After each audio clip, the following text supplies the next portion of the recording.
আসসালামু আলাইকুম, তোমরা সবাই কেমন আছো? আশা করি অনেক ভালো আছো। তোমাদের জন্য কিছু শর্ট ট্রিক্স নিয়ে আসলাম। আমাদের যে ফিজিক্স প্রথম পত্রের ভেক্টর চ্যাপ্টার থেকে কিছু শর্ট ট্রিক্স আমরা বোর্ডেই দেখতে পাচ্ছ তোমরা, যে লম্ব ও সমান্তরাল ভেক্টর সংক্রান্ত কিছু শর্ট ট্রিক্স আমাদের এইচএসসি এবং অ্যাডমিশন পরীক্ষাতে খুবই আসে। শর্ট ট্রিক্সগুলোতে আমাদের মানে এমসিকিউ টাইপ, এই যে লম্ব এবং সমান্তরাল এটাতে এমসিকিউ কিন্তু অনেক বেশি আসে, দেখা যাবে অ্যাডমিশন এবং এইচএসসি বোর্ড পরীক্ষাতে অনেক বেশি আসতেছে।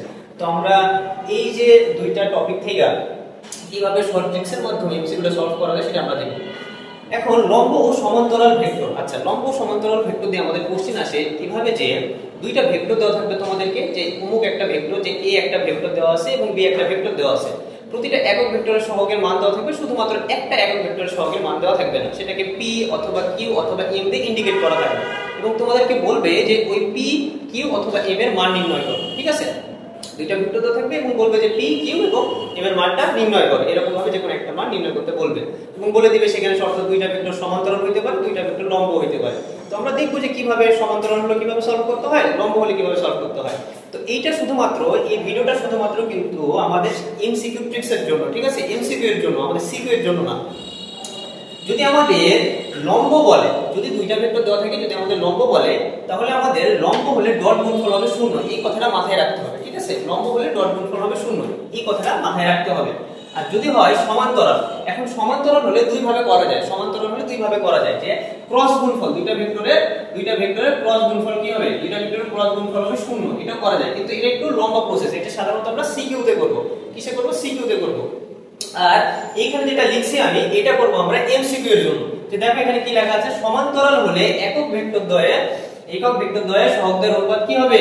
সমান হবে।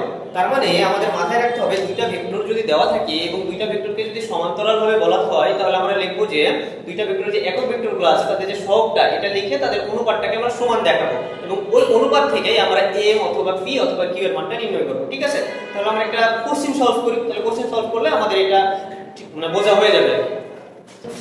আচ্ছা, এখানে প্রশ্নটা একটু দেখো।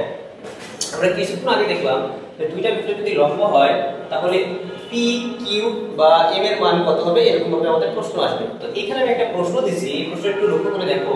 এখানে এ একটা ভেক্টর দেওয়া আছে এবং বি একটা ভেক্টর দেওয়া আছে। এই বি ভেক্টরের এখানে যে ভেক্টরের যে একক সহগটা, যে একক ভেক্টরের যে সহগটা এম এর মান আমাদের বের করতে হবে এবং এখানে একটা শর্ত দিছে, কি শর্ত দিছে, যে এম এর মান কত হলে আমাদের দুইটা ভেক্টর পরস্পরের লম্ব হবে। ঠিক আছে, তো আমরা কিছুক্ষণ আগে দেখছিলাম কি, যে লম্ব হলে দুইটা ভেক্টরের যে ডট গুণফল কি হবে বলতো? 0 হবে।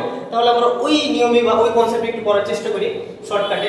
যদি আমাদের এই দুইটা ভেক্টরের ডট গুণফল 0 হয়, তাহলে আমরা একবারে কিভাবে করব বলতো? ডট গুণফল আমরা কিভাবে করি, যে এইখানে যে একক ভেক্টরগুলো সহগ আছে এটার সাথে আমরা আরেকটা ভেক্টরের একক ভেক্টরের সহগগুলো গুণ করব। ঠিক আছে, গুণ করে আমরা সমান লিখে দেব, মানে সমান ইকুয়াল টু যে 0 এটা আমরা লিখে দেব, বসাই দেব। তারপরে আমরা এম এর মানটা বের করব।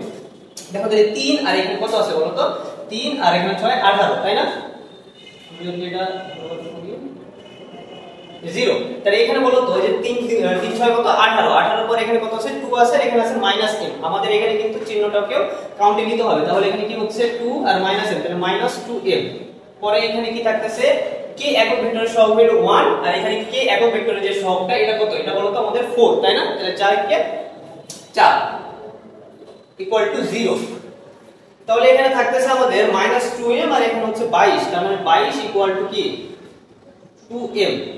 অতএব m ইকুয়াল টু 11। হ্যাঁ, এটাই आंसर।